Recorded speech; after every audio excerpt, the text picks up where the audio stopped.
So let me just introduce myself. I'm Sid Misra. I work at NASA JPL. And on the screen, you should see Dr. Dave Kunkee from Aerospace Corp.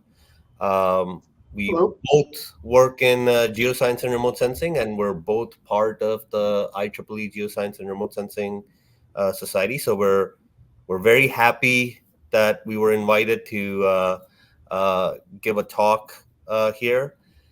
The talk's going to be split in two ways. First, I'm going to go, and then after that, Dave's going to go.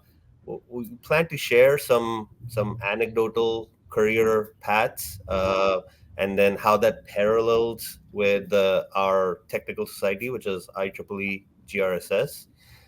For folks who are listening to this, obviously not everyone is in geoscience, not everyone will have the same career path, but hopefully one of the takeaways at the end of this talk is that in order to advance in your professional career, you sort of need a community around you to support you. And hopefully you can get that message across. In our case, it was IEEE GRSS. And in your case, it might be something else. So with that, let's just get into it. I'm going to share my screen.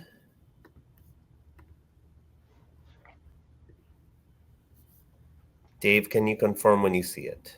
Okay. Yeah, I can see it, and you're in presentation mode. Alrighty, thank you. So yeah, as I said, we'll briefly talk about our professional careers and what lessons we learned along the way, how IEEE GRSS helped us.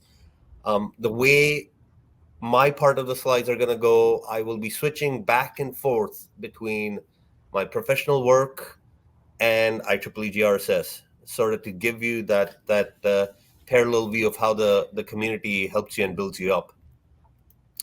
So about me, I'm a technologist. I work at NASA JPL. I grew up in India. I did my bachelor's in engineering in Gujarat University. I had a one-year internship at the Indian Space Research Organization. After that, I came to the US and I did my first master's in electrical engineering, and then I did my master's and PhD in atmospheric sciences from the University of Michigan. Uh, I've been at JPL for 12 years, and these two boxes on the right, those acronyms mean nothing to you. But what I'm trying to get across is due to my association with geoscience, I work on a variety of bodies. So I do heliophysics science, I do earth science, soil moisture, wind vector, I do planetary science. I work on a mission that's orbiting Jupiter right now. We do technology development. We're working on a mission that will be going to Venus soon. We even do builds on instrument builds on lunar experiments for the lunar rovers. I also do field campaigns over the ocean, over sea ice, over land, and most of my other time I work on proposals. So you can see, hopefully, you can see that this is very generic, and there's enough commonality that folks might be able to see that they can associate with. About GRSS. So GRSS is a IEEE technical society. It was founded in 1961. It is one of 39 technical societies.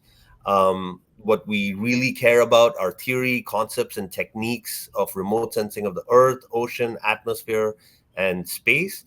And not only from theory side to instrument side, but we also worry about processing, interpretation, and dissemination of anything remote sensing related. It's governed by the IEEE GRSS Administrative Committee. It's called the ADCOM. I am part of the ADCOM. Dave, who you see as well, is also part of the ADCOM. Currently, we have about above 5,000 members across the world and a lot of chapters. We have about 137 chapters split into regular and student chapters. So that's about IEEE GRSS. So now I'm gonna mix the two about me and GRSS. So I don't expect you to look at this chart in detail. What this chart is an org chart of the administrative committee, and where you see that nice little red circle, that's me. I am part of the administrative committee for GRSS. I am currently the VP of Meetings and Symposia. And as we go through this talk, I will tell you how I progressed through my PhD and work and where I fit in this chart at different places to ultimately end up here where that circle is. Alrighty.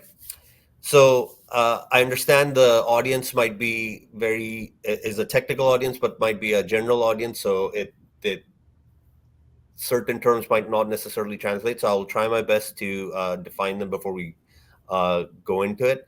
So I work on something called radiometers. Everybody's heard of radars. Radars shoot out a signal and wait for the echo to come back. Radiometers are the passive brothers of radars. They just listen. They don't shoot any signal out. They just listen to the Earth in the microwave regime and learn about the properties of the Earth. These four missions that you see up here are just examples of missions that I've worked on. NASA Aquarius, which was launched in 2011, was a sea surface salinity mission. It was a microwave radiometer to measure sea surface salinity. That plot that you're seeing, the spinning globe, is actual sea surface salinity that Aquarius generated that map within a month of its operation. And before that, the only way we used to do that was shipping routes. So you would only get salinity over shipping routes. So you can just see the massive power of remote sensing on getting data that we need. The plot on the right is a current mission, NASA SMAP, soil moisture active passive, and those colors are basically how wet or dry the soil is globally. It's still up there, works on the same principle as Aquarius, and is also a radiometer. Plot on the lower left is actually a mission that both Dave and I work on jointly. It's this little golden thing that hopefully you can see it on the lower left of your screen. It's it's a mission that's been installed on the International Space Station. It's called COVER. It's a Space Force mission, and it's responsible for observing ocean wind speed and wind direction. You can see an example plot of a hurricane made by COVER. And one of the other ones I currently work on is Juno. Juno is currently orbiting Jupiter. Actually, it also just passed by Jupiter's moons, Europa, Ganymede, and Io.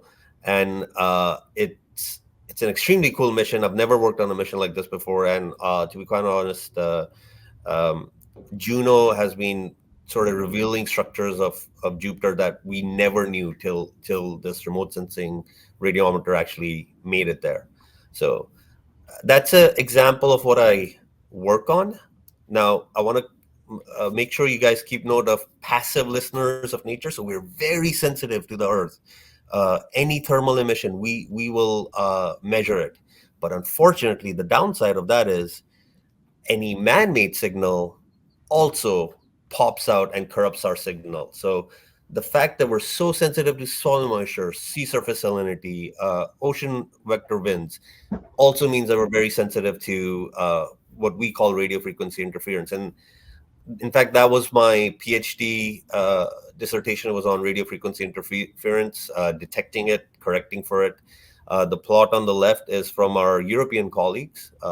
They have a mission called SMOS, and those little bright dots are all man-made signals. And funnily enough, or sadly enough, rather, whenever there's if there's a war zone around, that will become really bright and it'll pop up.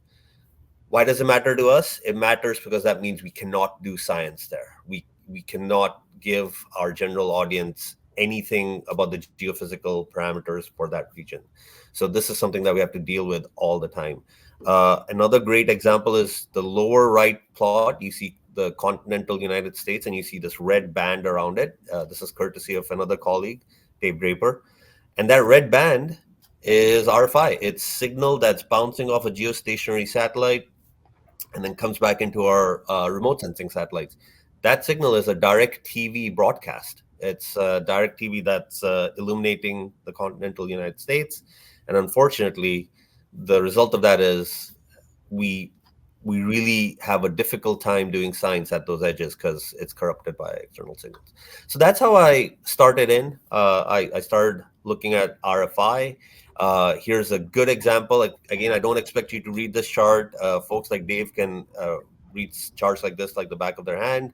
But the point I want to make get across here is, if you look at the x-axis, this is the spectra that exists around us, 6 gigahertz to 40 gigahertz.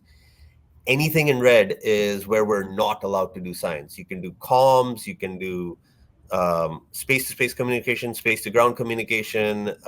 You can do all of those things, but you're not allowed to do science. I mean, you could do science, you just wouldn't get anything. The only way portions where we get those science are those little yellow and green bands. So you can just see the real estate that we're playing with, and there's a reason that folks like myself are motivated or passionate about it, is because that real estate is shrinking, and if that real estate is shrinking, room for science is shrinking. In fact, about 5 years ago, just 50 megahertz of that band was auctioned off by the FCC for about $45 billion. There's a lot of lobbying on one side. We don't have that. So you can see the kind of things that we work in our geoscience and remote sensing, and that's been the first part of my career, at least, worrying about these things. But where does IEEE GRSS come into this? So actually, that's how I got started in IEEE GRSS. On the left is all this lovely list of IEEE GRSS technical committees. And one of the technical committee is frequency allocations and remote sensing. I was a member of it. I found like-minded people who cared and worried about the same things, such as RFI, like I did. And what happened is it enabled us to collectively get together and start putting in responses to, in the U.S. government case, the FCC or something like that, to say, hey guys, we actually care about this frequency. The science matters here, and I couldn't have done it alone. I could potentially do it through my work, but as anyone knows, your work has a completely different structure. So IEEE allowed me to do it through this technical committee that I ended up being a chair of a couple of years later. So this is a good example where IEEE GRSS has these mechanisms where if you're interested in something, you can actually get in. FARS is just an example of one of the technical committees that was useful to me as far as my career perspective was concerned. Alrighty, moving on. So at NASA JPL, I also work on technology development. All those missions that you saw had huge teams. This, what you see is a CubeSat. It was my first mission from building from scratch all the way to launch. Unfortunately, that was also my first mission. It blew up on the launch pad. One of the things that you see flying off is probably my CubeSat. So we never got data from it, but we lived and we learned. We learned a lot of lessons from building stuff and continued with our technology development. So these days, with the funding cuts for science across the board, the going marching orders for all of us engineers and scientists in remote sensing and geosciences: lower cost, lower mass, lower power, lower volume, and that's what we've been doing. And we've been trying our best. We've been building amazing things with these small payloads. The plot on the lower right shows atmospheric water vapor from a satellite that is no bigger than 30 centimeters across and 30 by 10 by 10. It's amazing what you can do if you put your mind to it. So that's another aspect of my work. This is more technology development. We don't just necessarily build small things. We build big things to improve the ability of our science. In this case, resolution. Those are my colleagues on top of a JPL roof, and they're being observed from an interferometric radiometer. It's the same thing that our radio astronomy folks use to look at the galaxy. That's one example that we're about to propose for Antarctic ice sheet sensing. The lower right shows magnetosphere science, as three string of CubeSats that we're building. So you can see there's a lot of tech development that happens. But again, the question is, so where does IEEE GRSS come in? I'm going to go back to technical committees, in fact. IEEE GRSS has two other technical committees in this case that are of interest to me personally: instrumentation and future technologies, modeling and remote science, sensing. Um, Same deal. You get to hang out with these folks who are the best of the best in their fields, be it microwave, hyperspectral, radar, radiometer, you name it, and they know what the latest and greatest in technology is, and then you can actually you get to exchange ideas and improve upon your ideas. So for folks online who, at least for folks online who might do some sort of geoscience, technical committees are your way in. It is the best vessel for you to get started and be directly still connected to your work. And you'll notice from my other slides, once you're in, you'll just graduate yourself to other things as well. In fact, 2 sessions from now, there's a panel on AI in geoscience. It's actually being run by two of the technical committees that you see here: Earth Science Informatics and Imaging and Data Fusion. So I would highly recommend folks to call into that panel as well, where other IEEE GRSS folks will talk about AI. So once you start doing this, work on these missions, work on technology development. Obviously, start publishing papers, and once you start publishing papers, you get into the whole publication aspect of it. So my other roles at IEEE GRSS were, I was an associate editor for Geoscience and Remote Sensing Letters. I just finished my term. I was also the editor in chief for the GRSS e-newsletter, which. Initially, honestly, I'll be very honest, it just sounded like a lot of work. It's like, wait a second, I'm supposed to put an e-newsletter together. That's a lot of work. Consequence was, I ended up reading so many space news, geoscience, remote sensing articles that I think I knew more than anyone else for a brief period of time. So that it was a lot of fun. Moving on. So I also fly airborne instruments. It's not just spaceborne and technology development. That's me and my colleagues on the left. That's me wearing the flight suit. It allowed me to pretend that I was a fighter pilot, like Tom Cruise in Top Gun. I even sent that picture to my mom just to prove that I actually do real work. Um, and one of the nice byproducts of that was, on the top right, you can see we were actually on television. This show called Exploration Awesome, where we got to do this public outreach and talk about, in this case, we were doing soil moisture measurements over Arizona. Why is it important? Why should people care? It was a very PR and publication thing, PR and social media aspect of it, to get the audience interested in NASA science.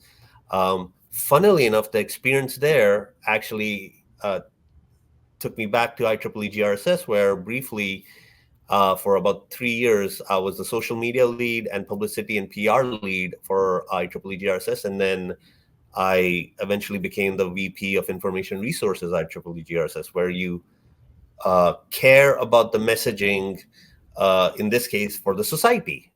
Previous slide was for NASA. In this case, it's a society. And not only that, it actually helped me and my colleagues, other volunteers, to learn what the society cared back. It's like, we might have brilliant ideas, but if the members don't care about it, we're the first in line to know. And I thought it was a great experience. It developed some PR skills that I've used in my professional career as well.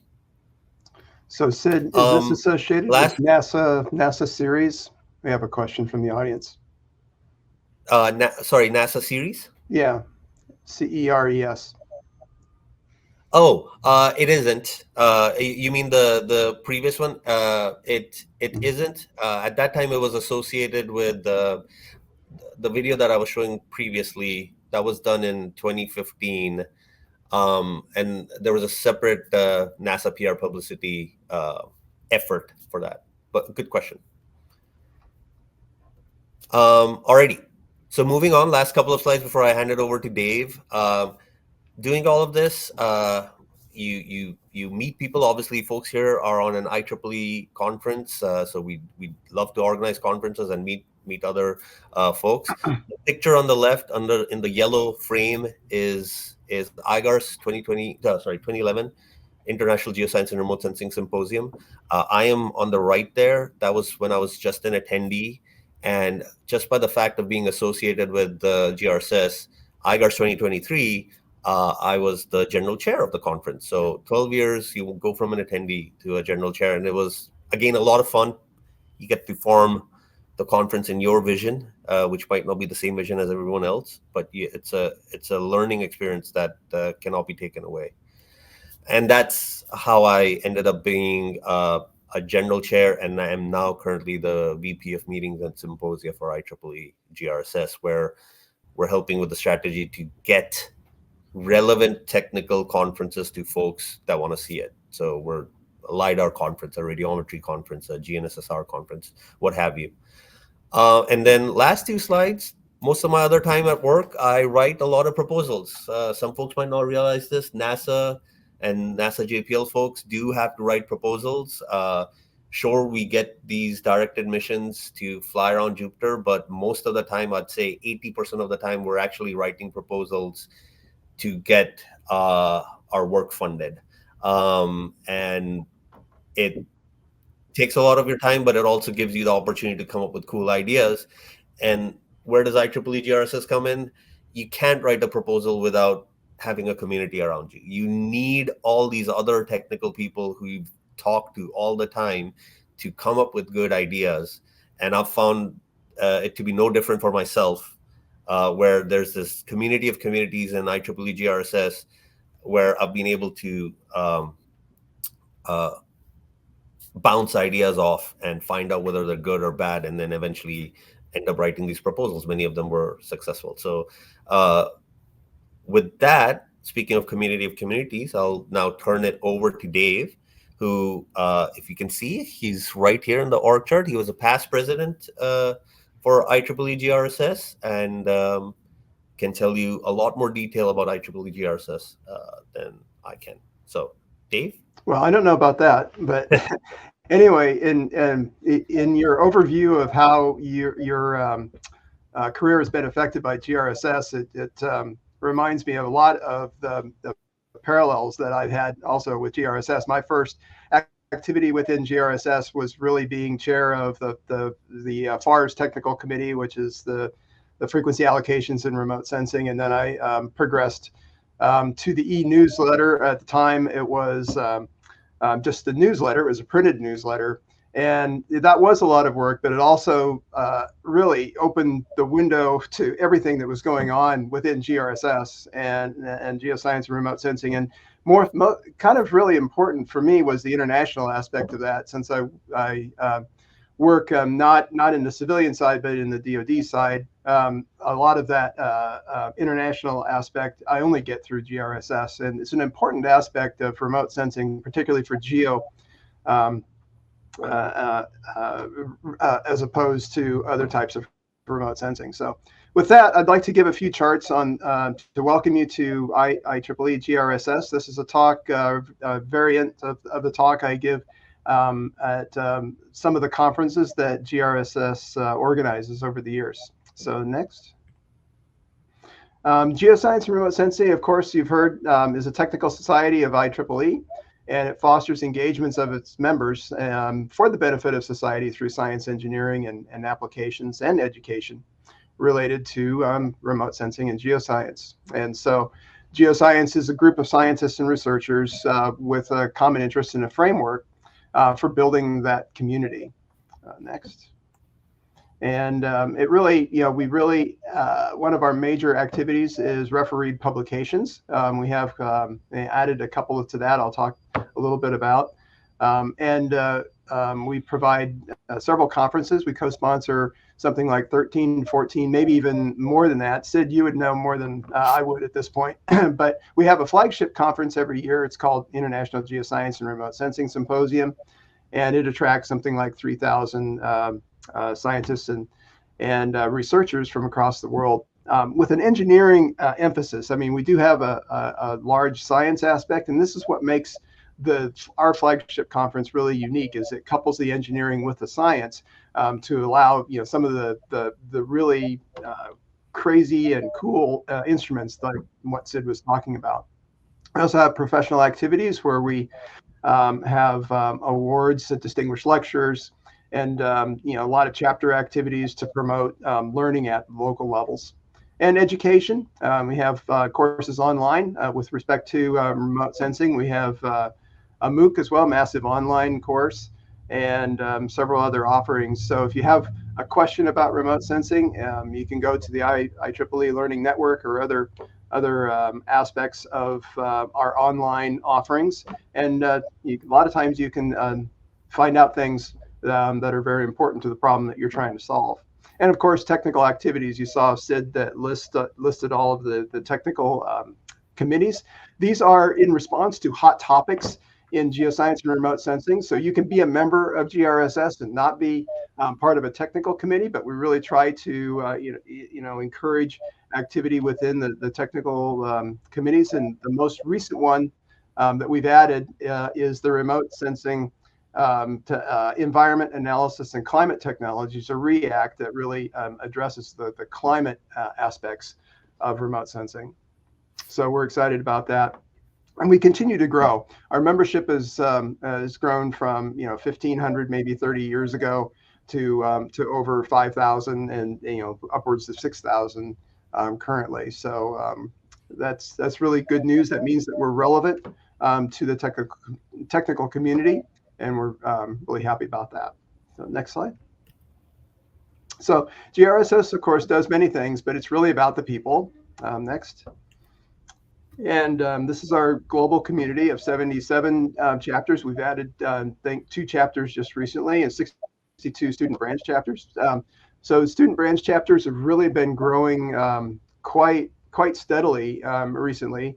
And it's a good way to foster initial activity within graduate programs and allowing students to learn from a community. For instance, we have one of our activities is the IEEE GRSS Student Grand Challenge.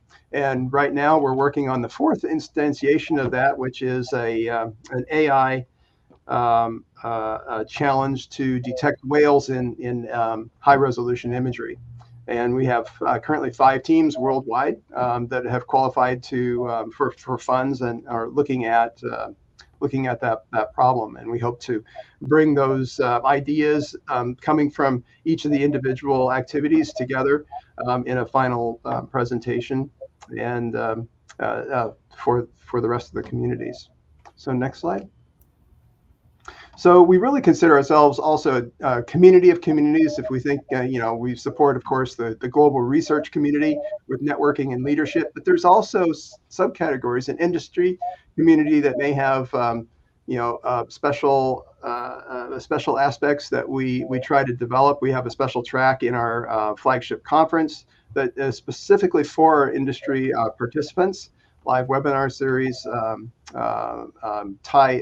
that's the technical industry education events and industry speakers, as well as the student community and young professionals community, which we sponsor a variety of activities at our conferences and particularly our flagship conference activity. So it's just to help people engage. The social media team, we have had a lot of success with our social media team, really bringing together the latest ideas and providing enthusiasm for some of the events and sharing. So next. And of course, one of the things I first mentioned was one of the main aspects of GRSS as a professional society is to disseminate the science. And so we have 7 refereed journals, 4 of which we sponsor directly, and 3 of which are co-sponsored. We have a section recently that we've added within IEEE Access, which is an IEEE-wide journal for fast turnaround time. Now we've got a special section in that devoted to GRSS. And we've got a couple of specialized publications for called, one of them is called JMAS, a journal of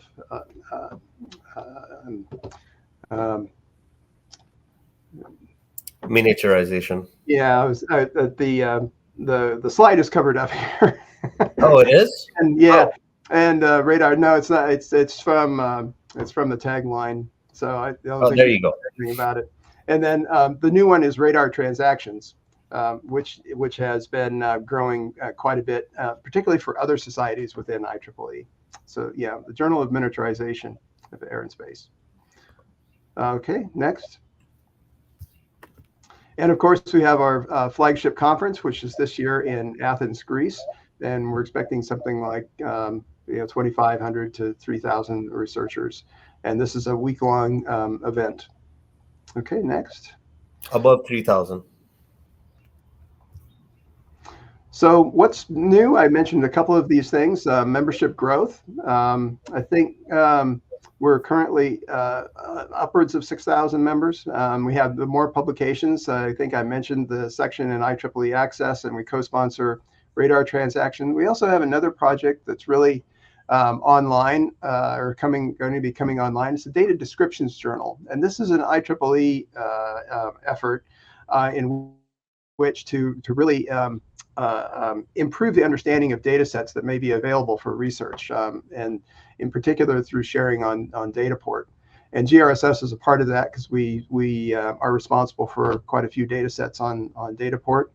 And this is another area of growth within the society. And we have a lot of specialized conferences that are at the level of at the intermediate level, I would say, for remote sensing that address machine intelligence, and also regional activities that we bring remote sensing and geoscience activities to regions that have a difficult time sometimes participating in our flagship conference internationally, just because the locations may be very hard to reach from these regional areas. So next slide. So what can GRSS do for a local community? We can support the continuing education of students. We can promote problem solving abilities, as Sid mentioned earlier. A lot of times you can't get these innovative ideas, are very hard to get just staring at your computer. You really need a community. And we can help connect researchers with companies and young motivated people. And what I like is that we can connect the different communities of Earth observation, particularly practitioners, researchers, and make everyone aware of the most up-to-date and hot topics of interest. And we have several mechanisms, several ways to engage to do that, whether it's through technical committees, or via reading the newsletter and participating in social media. And we also have a magazine which provides general articles, in-depth general articles that are very helpful for understanding if you want to pick up a new topic, let's say within GRSS. It's a very useful tool for that. So I think my next slide is the concluding slide. And please consider this as an invitation to join our community, because GRS can help you share and promote your ideas and data sets. We can help you meet with other communities and gain from their perspectives. Can help you build collaborations and learn from each other. But what I like the most is it really gives you a chance to work with like-minded researchers and developers to make a difference in the world through remote sensing. And that way, we fulfill the IEEE mode of technology for the benefit of humanity. And you have the QR code right there, and I'll stop there. If you have any questions. Sorry, Sid, I think I talked over you. Oh, no, no, no. I just wanted to stop sharing so I could see the chat. Just to, by the way, I now realize since I can see the chat, is this associated with NASA series? I didn't understand the question initially. I thought you were talking about the publicity in that case. Those flights were associated with NASA SMAP, Soil Moisture Active Passive. There were CalVal campaigns for NASA SMAP. So that's answering Ranjit, I guess.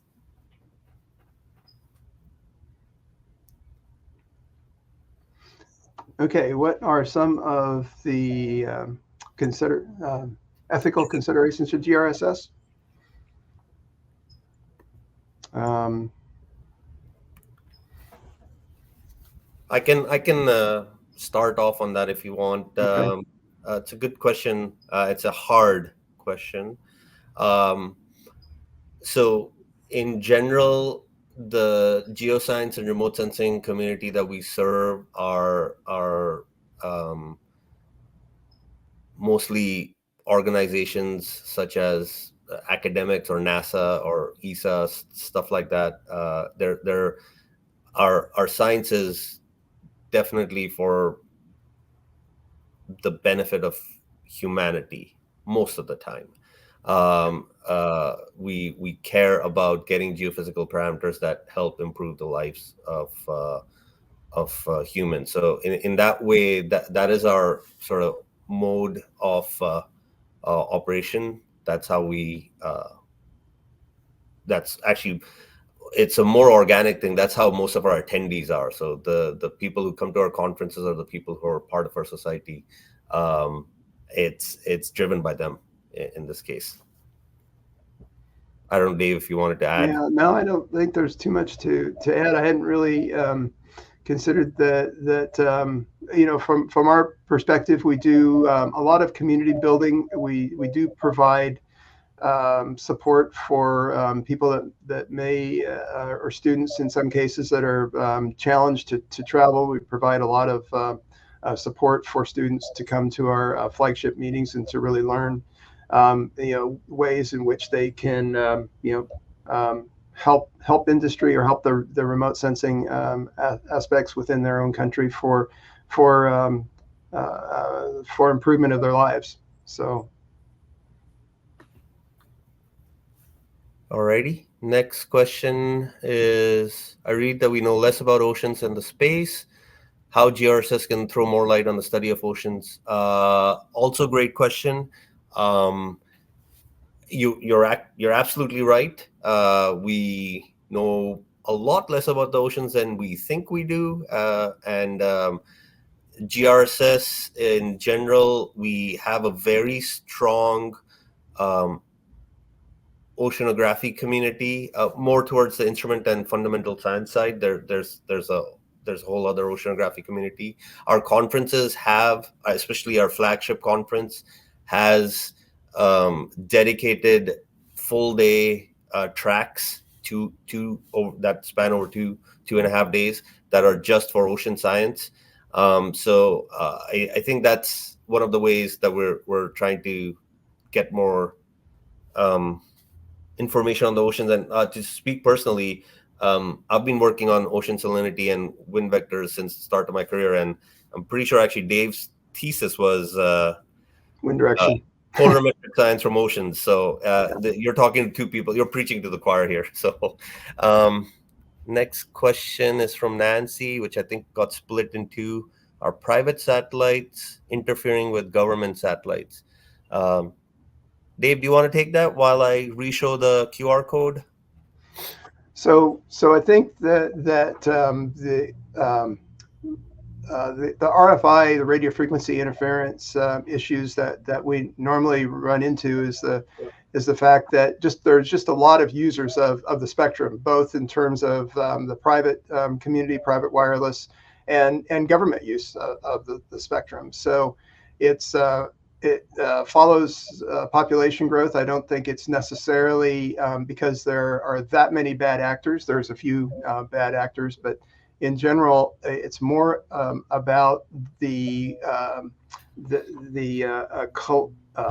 I guess the cooperation of two very radically different uses of the radio spectrum. So if we think about active signals that are used for communication, it's a very different use than listening to the background noise, which is what we do with the passive instruments that Sid mentioned, or even our active instruments that the signal depends upon interaction with the geophysical, with the surface or the atmosphere. So the way that we really classify the interference and the level of interference we can tolerate is different than it is when two radio channels really conflict, and that's probably the hardest part of of the job is, is conveying that understanding of why we need these levels of protection for the spectrum, particularly for out of band emissions and things of that nature. Yeah, I just wanted to add to that, the last line that you just said, Dave, was just conveying that. So we can't go and say communication isn't important. Obviously, it is, and it drives a lot of the economy. At the same time, science returns, is also drives the economy in terms of, let's just use an example, weather prediction, which uses a lot of microwave radiometry satellites. The two key factors are getting that message across to decision makers. Sometimes it's not easy because you're many times comparing apples to oranges. And then the second one is the priorities of the decision makers. If you want America, for example, again using a US centric example, to be the leaders in 5G, well, then certain spectrum decisions will be made that will come at the expense of other communities, not just science, but other communities. So it's a never-ending game of balance, trade-offs, that we just have to make sure that our voice is heard. And FARS, one of the technical committee, does try and help with that as much as it can. I'm gonna stop sharing because I can't see questions again. So I think that was it. Any other questions? Do you work with IEEE standards? Dave, I'm definitely going to let you take that one. We do work, we do have a fledgling standards program. Particularly, we have one published, only one published standard at this point associated with global navigation satellite system, signals from global navigation satellite systems that are used for remote sensing. So normally those signals are used for determining your location on the Earth, but we use them also as signals of opportunity for remote sensing of ocean wind and potentially soil moisture, and even radio occultation within the atmosphere. In general, we have something like 8 standards projects, but only one of them has been published so far. And I think there's a variety of topics associated with those standard projects, from radio signals to the format of data for analysis-ready data. So I'm not familiar with them at the very detailed level, however. Thank you, Dave. Any other last-second questions or comments? Climate change. Yeah, and actually, Dave mentioned it briefly. One of the technical committees that the newest technical committees that got formed, React, is to address exactly that, which is the climate change aspect, from a geoscience and remote sensing perspective. So we agree with you. I cannot see who made that comment. Maybe it was you, Nancy. We agree with you, and yeah, the society is going that way as well. Yeah. So remote sensing, environment analysis, and climate technologies, React. It's got, I think, approximately 100 members or so, and was also responsible for forming a track at the COP27. I think not this recent one, but the year before last. So we had a track considering radar technologies for climate. So we are active in that area, and IEEE is also active in that area. They're forming or have formed an IEEE climate committee, of which is trying to bring together various activities of each of the IEEE societies. We're a little bit different in GRSS because we're really focusing on monitoring, changes in the Earth's atmosphere and temperature, as opposed to, being concerned about clean energy generation and things. But really working together, we're trying to, emphasize the role that IEEE can really play in helping change come about. Thank you, Dave. Alrighty. One more question or comment. You mentioned that GRSS membership has grown significantly over the years. Do you have any insights, predictions on where the next big trends or focus area might be for the GRSS community in the coming years? Um, Also a hard question.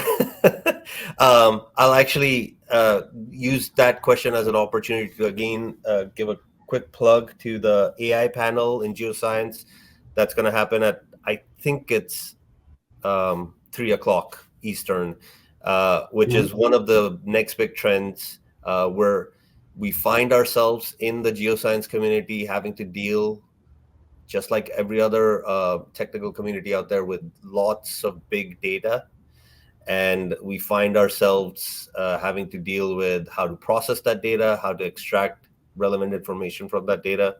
And by far, that is one of the hottest trends right now in our community. So when I first joined the society in 1990, most of the people were working on, because we're an engineering society, from my perspective, most people were working on better instruments, more precise measurements. And, there were a few people that were working on data analysis because we had to have the science, the instruments are obviously connected to the science. And that's an important aspect of GRSS, it always has been.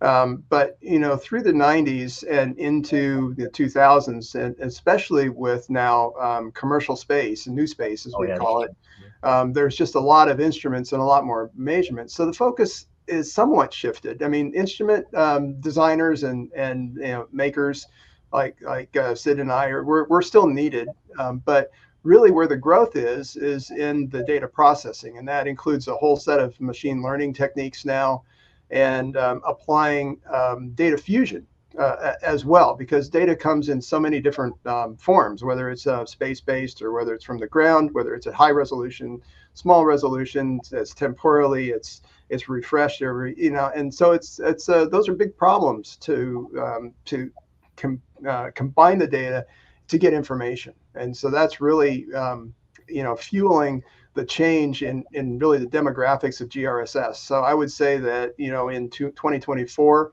probably 2/3, maybe more, of the society is associated with, data analysis and techniques. Whereas in 1990, it was mostly sensor designers with a few scientists. yeah, and fundamental study, and it's honestly fueled by cheap access to space, Yeah. which has happened over the last decade. It's not just the NASA's that are launching stuff. You now have private companies doing it, which is absolutely great for the field in general. And for folks online, we have only 1 minute to go. And on the chat, Nancy put the time and title of the panel that I was talking about: Geoscience and Remote Sensing in the Age of AI, at 3 p.m. Eastern. So I would highly, highly recommend you guys to go to that panel. Those folks are also IEEE GRSS folks as well. So you can see what the kind of stuff that they do. And I guess with that, we're at time. So Yeah, I forgot. I thought we were going all the way to 11, but I guess. 10:50. But thank you for listening, and this is always enjoyable for us to talk about what we do. Thank you, everyone. Really appreciated it. Bye.